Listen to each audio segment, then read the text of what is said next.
Hello guys! Panibagong araw, panibagong video na naman ang inyong mapapanood dito sa aking vlog.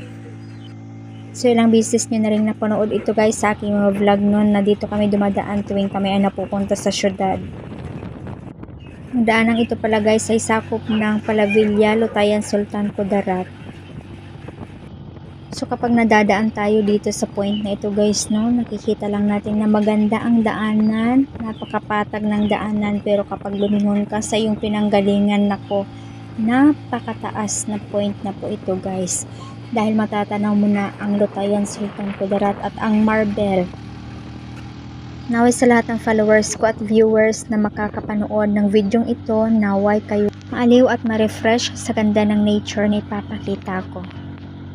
So ang daanang ito guys ay paakyat na sa Palavilla Highlands kung saan makikita mo na at matatanaw mo na ang lawa ng Lutayan, Sultan Kudarat. Pati na rin ang Coronadal City guys.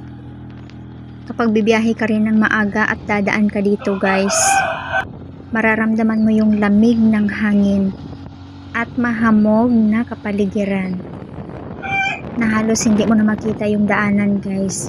Pero hindi yun problema dahil meron mga nakahilirang nagbibenta ng kape dyan na pwede kang mag-stop over at magkape. Nakikita nyo ba yung parang ulap dyan sa baba guys na malawak?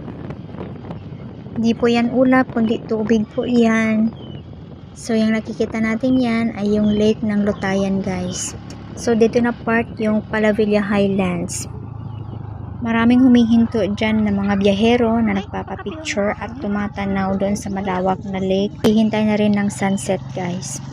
Ang ganda rin sanang huminto doon guys at magpicture no. Kaso ang hirap tumiming guys kasi yung ulan laging parating. Dito na part pwede kang magkape dyan at tumambay. Basta't may pera ka lang.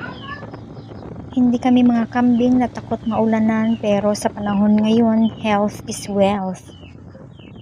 Kung napanood mo ang videong ito, paki-comment down below naman po para malaman ko kung saang lugar nakarating ang aking video. Thank you for watching. Bye!